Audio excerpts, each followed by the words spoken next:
नमस्कार। स्वागत है आपका सुनो कहानी में। आप सुन रहे हैं जेन ऑस्टिन के द्वारा लिखित उपन्यास प्राइड एंड प्रेजुडिस का हिंदी रूपांतरण, और इसे आवाज दी है मृत्युंजय मिश्रा ने। कहानी के पिछले भाग में हमने सुना कि जेन अपनी मामी के साथ लंदन चली जाती है, और साथ ही साथ ये भी सुना कि मिस्टर कॉलिंस और शार्लेट की शादी हो जाती है, जो कि शादी के बाद कैंट के लिए रवाना हो जाते हैं। एलिजाबेथ को जेन के पत्रों से जानकारी मिली कि उसकी मुलाकात मिस बिंगले से तो हुई, लेकिन मिस्टर बिंगले से वो एक बार भी नहीं मिल पाई। अब आगे भाग 11। लॉन्गबर्न में ज्यादा कुछ खास नहीं हुआ, बस मैरिटन की सैर, जो कभी ठंडी होती तो कभी कीचड़ भरी। इन्हीं छोटी छोटी बातों में जनवरी और फरवरी बीत गए। मार्च में एलिजाबेथ को हैंड्सफोर्ड जाना था।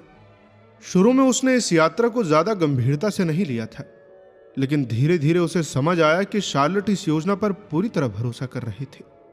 इसके बाद धीरे धीरे एलिजाबेथ को भी इस आइडिया में मजा आने लगा और उसका मन वहां जाने के लिए तैयार हो गया। उसे शार्लोट को देखने की बेचैनी बढ़ गई थी और मिस्टर कॉलिंस के लिए उसकी चिढ़ अब थोड़ी कम हो गई थी, और फिर कुछ नया अनुभव करने का मौका भी था। वैसे भी ऐसे घर में जहां माँ थोड़ी अजीब हो और बहनें ज्यादा बात की साथी ना हो, थोड़ा चेंज तो अच्छा लगता ही है। इस ट्रिप में एक और अच्छी बात यह थी कि रास्ते में जेन से भी मिलना हो जाएगा, और जैसे जैसे समय पास आया एलिजाबेथ को लगने लगा कि अगर प्लान में कोई रुकावट आई तो उसे सच में बहुत बुरा लगेगा। आखिर में सब कुछ प्लान के हिसाब से अच्छे से फाइनल हो गया। जैसे शार्लोट ने शुरू में कहा था, सर विलियम और उनकी दूसरी बेटी मारिया के साथ उसे जाना था। लंदन में एक रात ठहरने का प्लान भी बाद में जुड़ गया, और अब प्लान बिल्कुल परफेक्ट हो गया। एलिजाबेथ को खासा कोई दुख तो था नहीं, लेकिन सिर्फ एक चीज का दुख था, अपने पापा को छोड़ने का। वो उसे जरूर मिस करने वाले थे, और जब जाने का टाइम आया तो उन्होंने खुद ही कहा कि वो एलिजाबेथ को खत का जवाब देने की कोशिश करेंगे। वही मिस्टर विक्रम से उसका अलविदा काफी फ्रेंडली और गर्मजोशी से भरा हुआ था, शायद उसकी तरफ से और भी ज्यादा। अब भले ही विक्रम किसी और के पीछे हो, पर एलिजाबेथ को वो कभी नहीं भूल सकता। सबसे पहले एलिजाबेथ ने ही उसकी बातें सुनी थी, उसे समझा था, उसकी तारीफें की थी। जाते वक्त जब उसने एलिजाबेथ को लेडी कैथरीन डिबर्ग के बारे में याद दिलाया, अच्छे अनुभव की उम्मीद की और ये भरोसा जताया कि दोनों की राय हमेशा मिलती रहेगी, तो एलिजाबेथ को उसकी बातों में एक सच्ची फीलिंग और इंटरेस्ट महसूस हुआ। उसे लगा कि शादी हो या ना हो, विक्रम हमेशा उसका एक आइडियल ही रहेगा, एक ऐसा इंसान जो हमेशा अच्छा और प्यारा लगेगा। अगले दिन उसके साथ जो ट्रैवल कर रहे थे वो इतने इंटरेस्टिंग इंसान नहीं थे कि वो विक्रम को मिस न करे। हालांकि सर विलियम लुकास और उनकी बेटी मारिया दोनों अच्छे दिल के थे, लेकिन उनके पास बात करने लायक कुछ नहीं था। सर विलियम की बातों का एक्साइटमेंट तो कब का खत्म हो चुका था। अब वो अपने नाइटहुड और प्रेजेंटेशन की वही पुरानी बातें दोहराते रहते थे। एलिजाबेथ उन्हें बस इतनी ही खुशी से सुन रही थी जैसे कोई थकाऊ गाड़ी की आवाज सुनता है। सफर कुल 24 मील का था। वो लोग इतनी जल्दी निकले कि दोपहर तक ग्रेस चर्च स्ट्रीट में मिस्टर गार्डिनर के घर पहुंच गए। जब गाड़ी उनके दरवाजे पर रुकी तो जेन खिड़की से उन्हें देख रही थी, और जैसे ही वो अंदर पहुंचे जेन उन्हें रिसीव करने आ गई। एलिजाबेथ ने गौर से उसकी शक्ल देखी। जेन पहले जैसी ही सुंदर और स्वस्थ दिख रही थी। सीढ़ियों पर छोटे छोटे बच्चों की भीड़ थी जो एलिजाबेथ को देखने के लिए बेताब थी, पर एक साल से न मिलने की झिझक में नीचे नहीं आ रहे थे। पूरा दिन प्यार और खुशी से भरा रहा। सुबह शॉपिंग में निकल गई और शाम को थिएटर देखने गए। एलिजाबेथ ने मौका निकालकर अपनी आंटी के पास जाकर सबसे पहले जेन के बारे में पूछा। मिसेस गार्डिनर ने बताया कि जेन भले ही अपने इमोशंस को संभालने की कोशिश करती हो, लेकिन कई बार वो उदास हो जाती है। उम्मीद की जा सकती है कि यह बहुत लंबे समय तक नहीं चलेगा। मिसेस गार्डिनर ने कैरोलिन बिंगले के ग्रेस चर्च स्ट्रीट विजिट के बारे में भी बताया और जेन के साथ हुई बातचीत को शेयर भी किया, जिससे साफ हो गया कि जेन ने दिल से कैरोलिन की दोस्ती को खत्म कर दिया है। इसके बाद मिसेस गार्डिनर ने एलिजाबेथ को छेड़ते हुए विक्रम के चल देने पर उसकी हिम्मत की तारीफ की कि वो तो इसे बहुत अच्छे से संभाल रही है। पर मेरी प्यारी एलिजाबेथ, मिसेस गार्डिनर ने कहा, मिस किंग कैसी लड़की है? मुझे ये सोचकर अच्छा नहीं लग रहा कि हमारा दोस्त सिर्फ पैसों के लिए सब कर रहा है। एलिजाबेथ मुस्कुराई। अब आप ही बताइए ना आंटी, शादी के मामलों में प्रूडेंट और मर्सिनरी के बीच क्या फर्क है? समझदारी कहाँ खत्म होती है और लालच कहाँ शुरू? पिछली क्रिसमस पर आपको डर था कि अगर वो मुझसे शादी करेगा तो मूर्खता होगी, क्योंकि मेरे पास पैसे नहीं थे। और जब वो उस लड़की से शादी करने की सोच रहा है जिसके पास 10,000 पाउंड है, तो आप उसे लालची मान रही हैं। अगर तुम मुझे बस ये बता दो कि मिस किंग कैसी लड़की है तो मैं समझ जाऊंगी कि क्या सोचना है। मुझे लगता है कि वो एक ठीक ठाक लड़की है। मैंने उसके बारे में कोई बुरी बात नहीं सुनी, लेकिन जब तक उसके दादा की मौत नहीं हुई थी और उसे विरासत नहीं मिली थी, तब तक तो विक्रम ने उसकी तरफ देखा तक नहीं। हाँ तो क्या देखते? अगर उसे मुझसे इसलिए प्यार नहीं करना चाहिए था क्योंकि मेरे पास पैसे नहीं थे, तो फिर वो ऐसी किसी लड़की से प्यार क्यों करते जिसे वो चाहते भी नहीं और फिर उतनी गरीब भी है वो। लेकिन इतनी जल्दी उसके ऊपर ध्यान देना, ये तुम्हें थोड़ा बेहुदा नहीं लगता? अरे मामी, आप भी, जब किसी आदमी की आर्थिक हालत खराब हो तो उसके पास ऐसी एलिगेंसी डिसेंसी के लिए वक्त नहीं होता जो कि और लोग निभाते हैं। और अगर उस लड़की को इससे कोई परेशानी नहीं है तो फिर हमें क्यों हो? लीजिए, उसका चुप रह जाना इसे सही नहीं बना देता। ये तो बस ये दिखाता है कि शायद उसी में कुछ कमी है, चाहे समझ की हो या फिर भावना की। एलिजाबेथ हंसते हुए बोली, ठीक है मामी, जैसा आप चाहें वैसा समझे। विक्रम को लालची मान लीजिए और मिस किंग को बेवकूफ। नहीं लीजिए, मैं ऐसा नहीं चाहती। तुम जानती हो, मैं किसी ऐसे लड़के के बारे में बुरा नहीं सोचना चाहती जो इतने साल डर्बीशायर में रहा है। एलिजाबेथ ने इस पर चुटकी ली। हो, तो ये बात है। अगर बात बस इतनी सी है तो मैं डर्बीशायर के लड़कों के बारे में बहुत बुरा सोचती हूँ। और उनके जो दोस्त हर्टफोर्डशायर में रहते हैं ना, वो भी कुछ खास नहीं है। मैं तो इन सबसे ऊब गई हूँ। भगवान का शुक्र है कि मैं कल उस जगह जा रही हूँ जहाँ एक ऐसा आदमी मिलेगा जिसमें कोई अच्छी बात ही नहीं है, न तो तरीका है, न अक्ल, न समझदारी। अब तो बेवकूफ़ आदमी सबसे दिलचस्प लगने लगे हैं। मिसेस गार्डिनर मुस्कुराई। सावधान रहना लीजिए, पता नहीं क्यों तुम्हारी बातों से मुझे लग रहा है कि तुम्हारा दिल टूटने वाला है। यह मजाक खत्म होते ही और प्ले खत्म होने से पहले ही एलिजाबेथ को एक खुशी भरा सरप्राइज मिला। आंटी और अंकल ने उसे समर वेकेशन में साथ घूमने का न्योता दिया। हमने अभी पूरा प्लान तो नहीं बनाया है, मिसेस गार्डिनर ने कहा, लेकिन शायद लेक्स तक जाएं।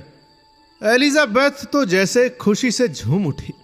उसने तुरंत और बड़े उत्साह से हाँ कर दी। मेरी प्यारी आंटी, कितनी खुशी की बात है। आप तो जैसे मुझे फिर से जीने की वजह दे रहे हैं। अब तो बस अलविदा मायूसी और उलझनों को। अब मर्दों की जगह चट्टान और पहाड़ होंगे।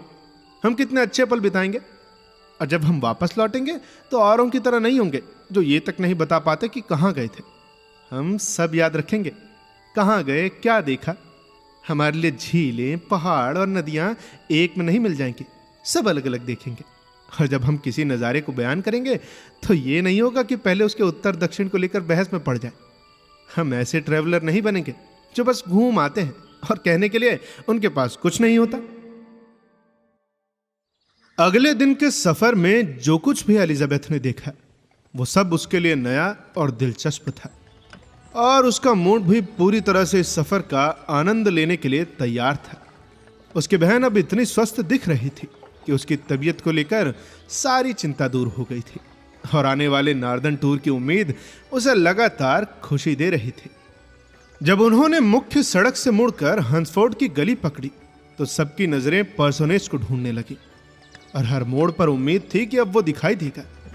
एक तरफ रोजिंग्स पार्क की बाड़ उनकी सीमा बन गई थी। एलिजाबेथ को वहां के निवासियों के बारे में सुनी गई बातों को याद करके हंसी आ गई। आखिरकार पर्सोनेज दूर से दिखाई देने लगा। बागीचा जो सड़क की तरफ ढलान पर था, उसके बीच में खड़ा घर, हरे रंग की बाड़ और लॉरेल की झाड़ियां, सब कुछ इस बात का संकेत था कि वह पहुंचने ही वाले थे। मिस्टर कॉलिंस और शार्लेट दरवाजे पर आ गए और गाड़ी उस छोटे फाटक के पास रुकी जहां से कंकड़ भरी सीधी पगडंडी घर तक जाती थी। सबके मुस्कुराते और सिर हिलाते चेहरे के बीच गाड़ी रुकी और पल भर में सभी नीचे उतरकर एक दूसरे से मिलकर खुश हो उठे। मिसिस कॉलिंस ने अपनी दोस्त का स्वागत बहुत ही आत्मीयता से किया और एलिजाबेथ को वहां आकर पहले से ज्यादा संतोष हुआ। जब उसने महसूस किया कि उसे कितने प्यार से अपनाया गया है, उसने तुरंत ही जान लिया कि शादी के बाद उसके कजिन के स्वभाव में कोई बदलाव नहीं आया है। उनकी वही पुरानी औपचारिक शालीनता जस की तस बनी हुई थी। उन्होंने एलिजाबेथ को गेट पर ही कुछ देर रोके रखा ताकि पूरे परिवार का हालचाल पूछ सके और खुद संतुष्ट हो सके। फिर बिना ज्यादा देर किए बस एक बार प्रवेश द्वार की सफाई पर गौर करने को कहकर वो घर के अंदर चले गए। और जैसे ही वो ड्राइंग रूम में पहुंचे, मिस्टर कॉलिंस ने पूरी भव्यता के साथ एक बार फिर उनका स्वागत किया और अपनी पत्नी द्वारा बताए गए सभी स्वागत संबंधी प्रस्तावों को फिर से दोहराया। एलिजाबेथ पहले से ही इस बात के लिए तैयार थी कि वो मिस्टर कॉलिंस को उनके गौरव के क्षण में देखेगी। उसे ऐसा भी लगा कि जब वो कमरे की बनावट, उसकी दिशा और सजावट दिखा रहे थे तो खास तौर पर उसी को ध्यान में रखकर बोल रहे थे, जैसे कि उसे ये एहसास दिलाना चाह रहे हो कि उसने कैसा मौका खो दिया। लेकिन भले ही सब कुछ साफ सुथरा और आरामदायक था, फिर भी एलिजाबेथ एक बार भी ऐसा अफसोस नहीं कर सकी कि उसने उन्हें ठुकराया था। उल्टा वो तो शार्लोट को देखकर हैरान थी कि वो ऐसे व्यक्ति के साथ इतनी सहजता से कैसे रह रही है। जब जब मिस्टर कॉलिंस कुछ ऐसा कह देते जिस पर उनकी पत्नी को शर्मिंदा होना चाहिए था, और ऐसा अक्सर होता था, एलिजाबेथ अनायास ही शार्लोट की ओर देखती। कभी कभी उसके चेहरे पर हल्की सी लाज जरूर दिखती, लेकिन ज्यादातर समय शार्लोट समझदारी से उन बातों को अनसुना कर देती थी। जब वो कमरे के हर फर्नीचर, साइड बोर्ड से लेकर फेंडर तक, इन सभी की तारीफ कर चुके, अपने सफर का ब्यौरा दे चुके और लंदन की बातों को भी निपटा चुके, तब मिस्टर कॉलिंस ने उन्हें बगीचे की सैर के लिए आमंत्रित किया, जो कि बड़ा और अच्छी तरह से व्यवस्थित था, जिसकी देखभाल वे स्वयं करते थे। बागीचे में काम करना उनकी सबसे सम्माननीय रुचियों में से एक था और एलिजाबेथ ने शार्लोट की उस शांत हाव भाव की सराहना की जिससे वो इस स्वस्थ अभ्यास की बातें करती थी और स्वीकार करती थी कि वो इस आदत को जितना हो सके बढ़ावा देती है। अब मिस्टर कॉलिंस हर रास्ते और मोड़ से उन्हें घुमाते जा रहे थे और शायद ही बोलने का कोई मौका दे रहे थे। हर एक दृश्य को इतनी बारीकी से बताते थे कि सुंदरता पीछे छूट जाती थी। उन्हें हर दिशा के खेतों की गिनती पता थी, यहां तक कि सबसे दूर खड़े पेड़ों के झुरमुट में कितने पेड़ हैं वो भी गिना सकते थे वो। लेकिन जितने भी दृश्य उनके बाग में, गांव में या पूरे देश में मौजूद थे, मिस्टर कॉलिंस के अनुसार रोजिंग्स के सामने कुछ नहीं ठहरता था, जो कि उनके घर के सामने पार्क की झाड़ियों के बीच से दिखाई देता था। वो एक सुंदर और आधुनिक इमारत थी जो ऊंचाई पर बहुत ही बढ़िया जगह पर स्थित थे। मिस्टर कॉलिंस चाहते थे कि वो बाग से होते हुए अपने 2 चरागाहों तक जाएं, लेकिन महिलाओं के पास ऐसे जूते नहीं थे कि वो जमी हुई ओस की ठंडी जमीन पर चल सके, इसीलिए वो लौट आई। लेकिन सर विलियम उनके साथ चले गए और इस मौके का फायदा उठाकर शार्लेट ने अपनी बहन और एलिजाबेथ को घर का दौरा करवाया। शायद इस बात से बेहद खुश थी कि अब वो ये सब बिना अपनी पति की मदद के कर सकती थी। घर थोड़ा छोटा जरूर था, लेकिन अच्छे से बना हुआ और सुविधाजनक था। हर चीज बहुत सलीके से और तालमेल के साथ सजाई गई थी और एलिजाबेथ ने इसका पूरा श्रेय शार्लोट को दिया। जब मिस्टर कॉलिंस को कुछ देर के लिए भुलाया जा सका, तब घर में एक सच्ची शांति और आराम का माहौल महसूस होता था और शार्लोट के चेहरे पर झलकती संतुष्टि देखकर एलिजाबेथ को लगा कि शायद मिस्टर कॉलिंस को अक्सर भुला ही दिया जाता होगा।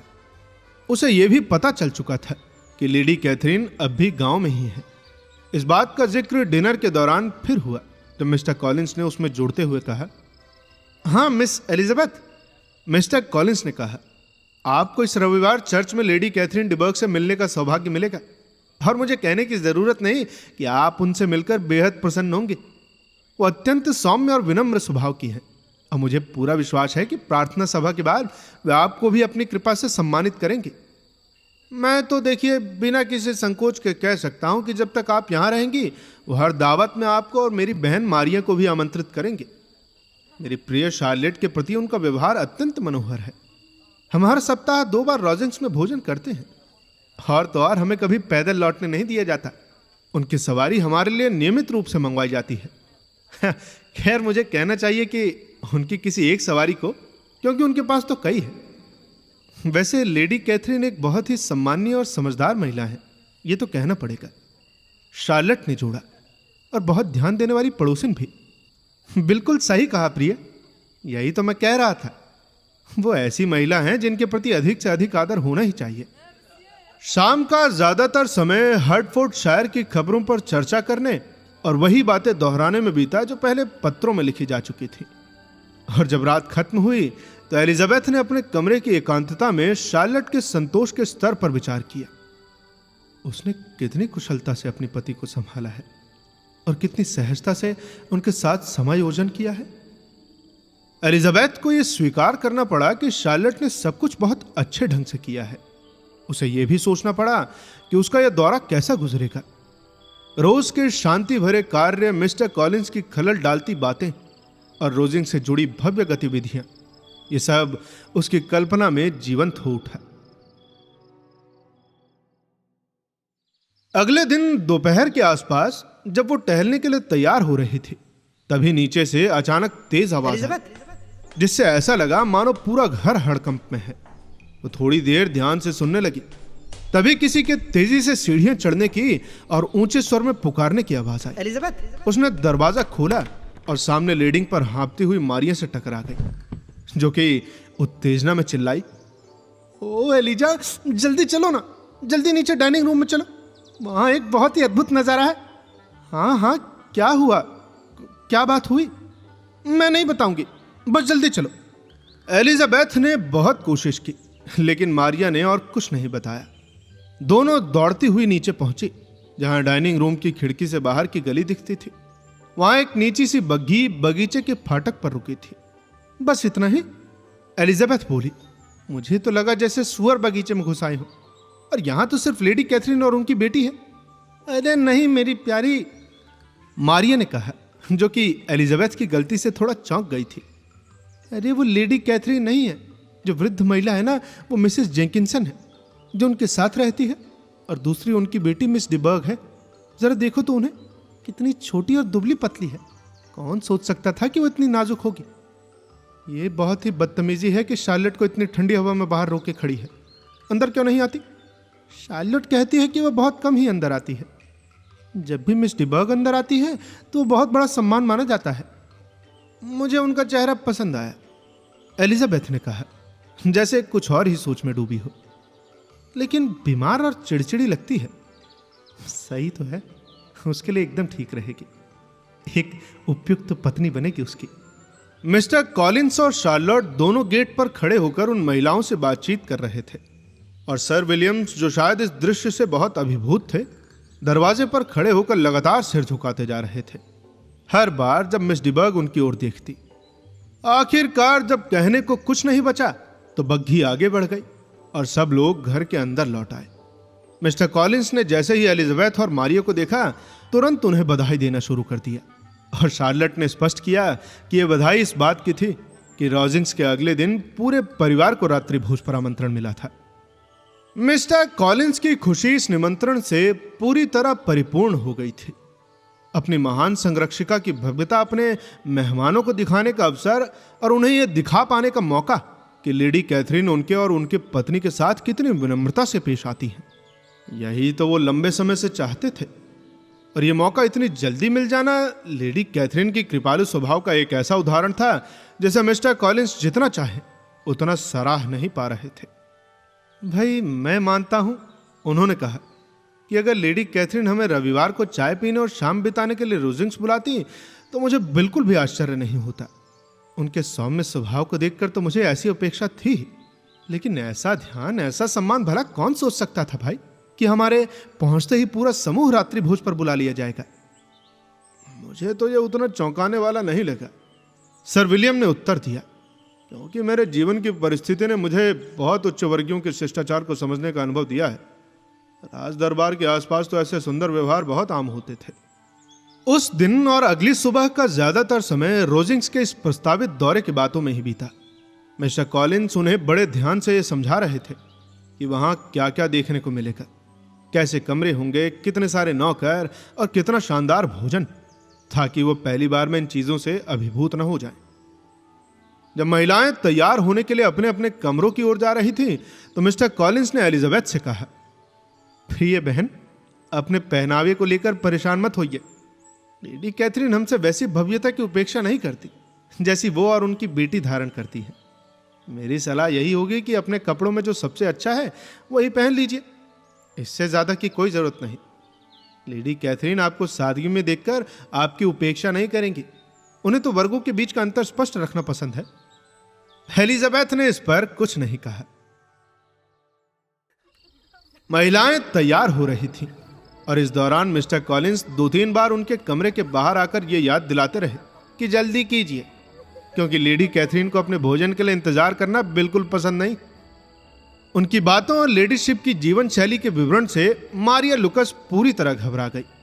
उन्होंने शायद ही कभी किसी खास सभा में हिस्सा लिया था और वो रोजिंग्स में अपनी पहली मुलाकात को लेकर उतनी ही डरी हुई थी जितनी कभी उनके पिता सेंट जेम्स में अपनी पेशी को लेकर थे।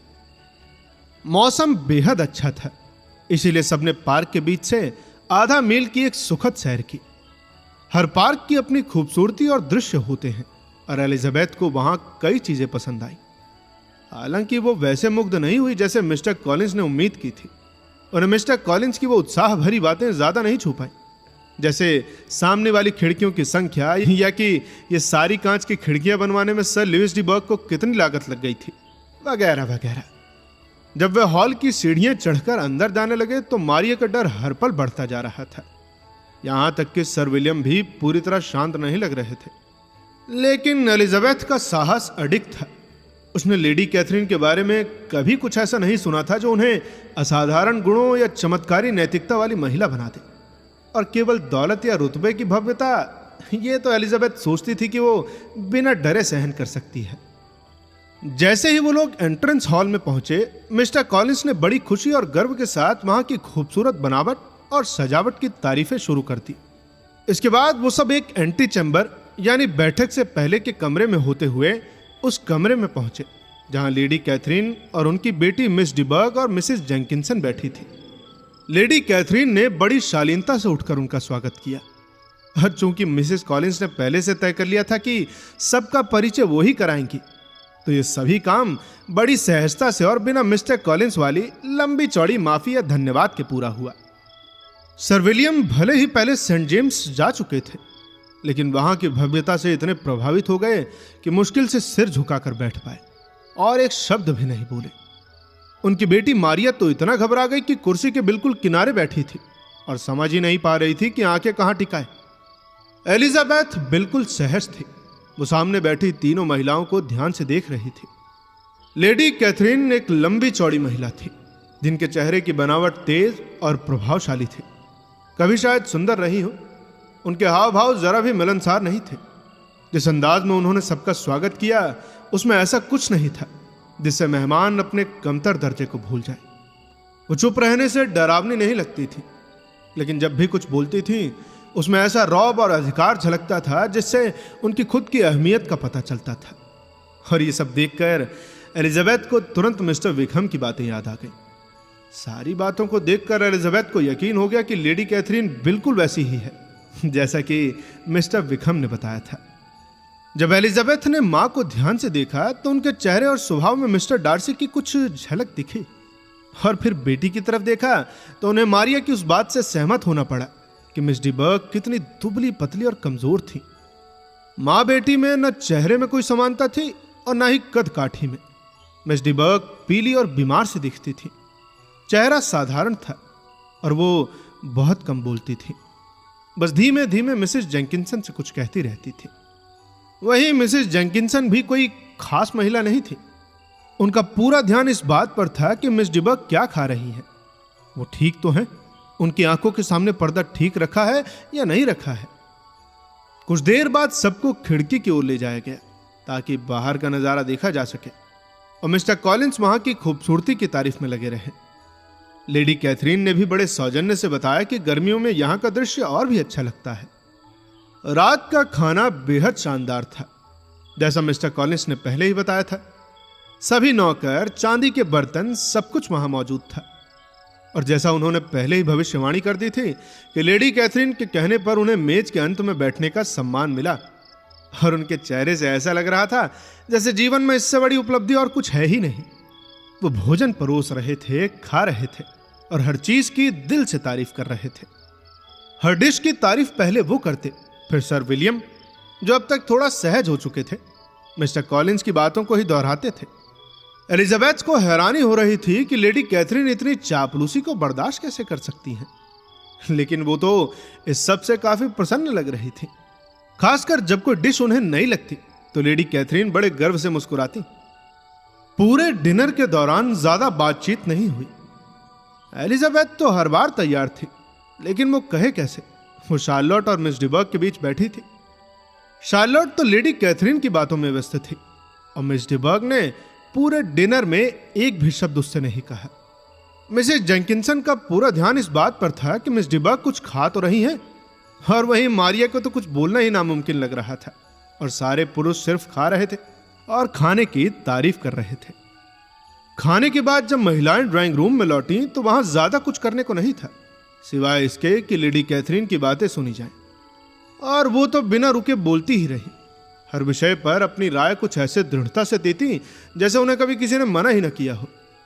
उन्होंने शार्लेट से उनके घर गृहस्थी के सारे मामलों की बड़ी बारीकी से पूछताछ की और फिर उन्हें हर चीज पर सलाह दी, जैसे कि इतने छोटे परिवार में किस तरह से हर चीज को ठीक से चलाया जाए, गायों और मुर्गियों की देखभाल कैसे करनी चाहिए और वगैरह वगैरह।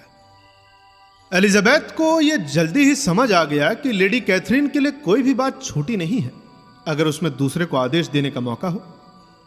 मिसेस कॉलिंस से बातें करते हुए लेडी कैथरीन ने मारिया और एलिजाबेथ से भी ढेरों सवाल किए, खासकर एलिजाबेथ से, क्योंकि उनके बारे में उन्हें सबसे कम जानकारी थी।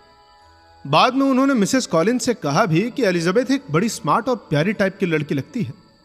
उन्होंने एलिजाबेथ से अलग अलग समय पर कई सवाल पूछे, जैसे कि उसकी कितनी बहनें हैं, कोई बड़ी है या छोटी, क्या किसी की शादी होने वाली है, क्या सब सुंदर है, अच्छा उन्होंने कहाँ पढ़ाई की, उनके पिता कौन सी गाड़ी रखते हैं, उनकी माँ के मायके का नाम क्या था, और भी बहुत सारे। एलिजाबेथ को इन सवालों की बेहूदगी पूरी तरह महसूस हो रही थी, लेकिन उसने हर सवाल का बहुत शांति और सभ्यता से जवाब दिया। इसके बाद लेडी कैथरीन ने कहा, आपके पिताजी की जायदाद तो मिस्टर कॉलिंस के नाम पर तय की गई है ना? लेडी कैथरीन ने शार्लोट की ओर मुड़ते हुए कहा, आपके लिए तो यह अच्छी बात है, पर वैसे मैं स्त्रियों की ओर से जायदाद तय कर देने को सही नहीं मानती। सर ल्यूइस डिबर्ग के परिवार में तो इसकी कोई जरूरत ही नहीं समझी गई थी। इसके बाद एलिजाबेथ से पूछा, अच्छा मिस एलिजाबेथ, क्या आप गाना और वाद्य बजाना जानती हैं? एलिजाबेथ ने शांति से जवाब दिया, जी थोड़ा बहुत। अच्छा तो फिर किसी दिन हम आपको सुनने का आनंद जरूर लेंगे। हमारा वाद्य यंत्र बहुत ही उम्दा है, शायद आपके यहां से बेहतर ही हो। आप उसे एक दिन जरूर आजमाइएगा। क्या आपकी बहनें भी गाना और वाद्य बजाना जानती हैं क्या? एलिजाबेथ बोली, जी उनमें से एक जानती है। लेडी कैथरीन, तो फिर आप सबने ये कला क्यों नहीं सीखी? आप सबको सीखनी चाहिए थी। मिस वेब्स की सभी बेटियां बजाती हैं, जबकि उनके पिता की आमदनी आपके पिता से कम है। क्या आप चित्र बनाना जानती हैं क्या? जी नहीं, वो तो बिल्कुल नहीं जानती। क्या कोई भी नहीं? जी नहीं, एक भी नहीं। ये तो बहुत अजीब बात है, लेकिन शायद आपके पास अवसर ही नहीं रहा होगा। आपकी माँ को हर बसंत ऋतु में आपको शहर ले जाना चाहिए था, अच्छे शिक्षकों के लिए। एलिजाबेथ, जी मेरी माँ को तो कोई ऐतराज नहीं होता, लेकिन मेरे पिता को लंदन से सख्त नफरत है। लेडी कैथरीन चौंक कर बोली, क्या? तो फिर क्या आपकी सारी शिक्षा घर में ही हुई है? एलिजाबेथ बोली, जी हाँ, हमारे पास कभी कोई गवर्नेंस नहीं थी। लेडी कैथरीन थोड़ा हैरान होकर, गवर्नेंस नहीं? भला ये कैसे हो सकता है? 5 बेटियां, वो भी बिना किसी गवर्नेंस के? मैंने कभी ऐसी बात नहीं सुनी। आपकी मां को तो आपकी पढ़ाई में पूरा दिन लग जाता होगा। एलिजाबेथ मुस्कुराई और बोली, जी बिल्कुल नहीं, ऐसा कुछ नहीं था। लेडी कैथरीन ने फिर पूछा, तो फिर आपको पढ़ाया किसने?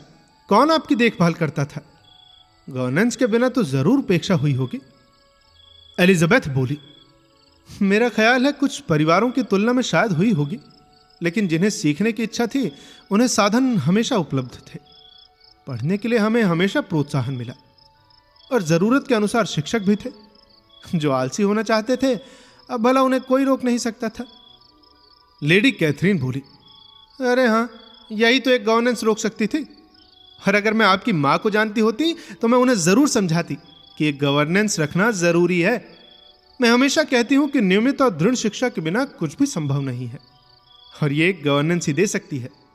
मैंने न जाने कितने परिवारों को अच्छी गवर्नेंस दिलाई है। मिसेस जेंकिंसन की 4 भतीजियां मेरे ही प्रयासों से अच्छी जगह पर नियुक्त हैं। अभी हाल में ही एक लड़की को मैंने सिफारिश से नौकरी दिलवाई और परिवार उससे बेहद खुश है। अच्छा मिसेस कॉलिंस, क्या मैंने आपको बताया कि लेडी मेटकॉल्फ कल मुझसे मिलने आई थी, सिर्फ मुझे धन्यवाद देने के लिए। उन्होंने कहा कि लेडी कैथरीन, आपने मुझे एक खजाना दे दिया है।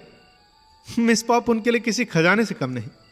उसके बाद फिर एलिजाबेथ से पूछा, अच्छा मिस बेनेट, क्या आपकी छोटी बहनें समाज में आ चुकी हैं? एलिजाबेथ ने बोला, जी सारी की सारी। लेडी कैथरीन फिर थोड़ा हैरान, सब? क्या बात करती हो? क्या पांचों एक साथ समाज में? यह तो बहुत अजीब बात है। और आप तो फिर दूसरी संतान है। बड़ी बहन के विवाह से पहले छोटी बहनें समाज में कैसे आ गई भाई? आपकी छोटी बहनें तो बहुत ही कम उम्र की होंगी। एलिजाबेथ ने कहा, जी हां, मेरी सबसे छोटी बहन अभी 16 की भी पूरी नहीं हुई है।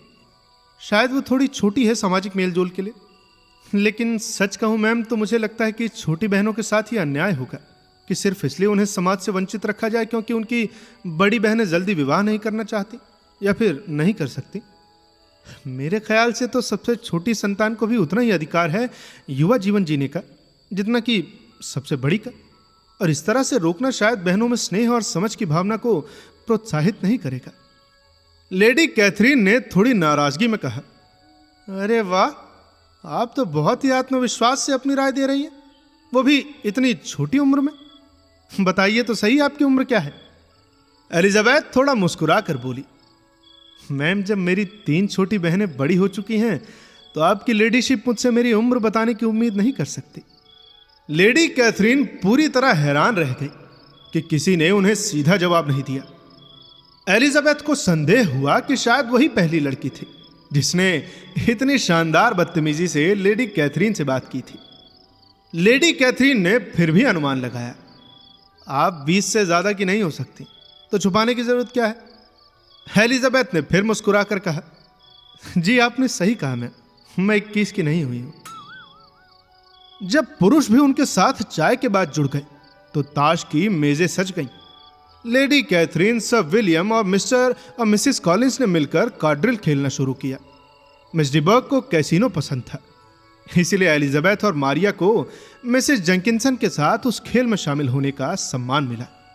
उनकी मेज एकदम उबाऊ रही, सिर्फ खेल की बातें ही हुई, सिवाय मिसेस जेंकिंसन के ओकेजनल फिक्र के कि मिस डिबर्ग को कहीं ज्यादा गर्मी या ठंड तो नहीं लग रही या फिर रोशनी कम तो नहीं है। उधर दूसरी मेज पर ज्यादा हलचल थी। लेडी कैथरीन लगातार बोलती रही, कभी बाकी 3 खिलाड़ियों की गलती बताती तो कभी अपने ही किसी किस्से का जिक्र करती। मिस्टर कॉलिंस उनकी हर बात में हाँ मिलाते, जितनी भी मछलियां जीती उसके लिए धन्यवाद देते, और अगर ज्यादा जीत गए तो माफी भी मांगते।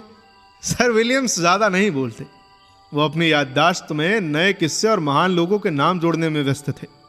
जब लेडी कैथरीन और उनकी बेटी खेल से थक गई तो ताश की मेजें समेट दी गई। मिसेस कॉलिंस को बग्घी ऑफर की गई, जिसे उन्होंने धन्यवाद पूर्वक स्वीकार कर लिया। कोच आते ही सबने लेडी कैथरीन के निर्देशों के अनुसार अगले दिन के मौसम की भविष्यवाणी सुनी और फिर विदा हो गए। मिस्टर कॉलिंस ने बहुत से आभार प्रकट किए, सर विलियम ने ढेर सारी झुककर सलामी दी और फिर बाकी सभी रवाना हो गए। जैसे ही गाड़ी दरवाजे से बाहर हुई, मिस्टर कॉलिंस ने एलिजाबेथ से तुरंत पूछ लिया, तो बताओ मिस बेनेट, रॉजिंग्स का अनुभव कैसा लगा? एलिजाबेथ ने शार्लेट की खातिर जवाब थोड़ा मीठा ही रखा, मगर इतना कह देने पर भी मिस्टर कॉलिंस संतुष्ट नहीं हुए और उन्हें खुद ही लेडी कैथरीन की तारीफ का बीड़ा उठाना पड़ा। अब आगे की कहानी जानने के लिए आपको इंतजार करना होगा अगले भाग का, और यदि आप इंतजार नहीं करना चाहते तो जुड़िए हमारे मेंबरशिप प्लान से, जो कि 3 चाय की ग्लास से भी ज्यादा सस्ती है। तो जल्द ही मिलते हैं आपसे इसके अगले भाग के साथ। तब तक के लिए सुनते रहिए सुनो कहानी की अन्य कहानियां और अपना ख्याल रखिए। धन्यवाद।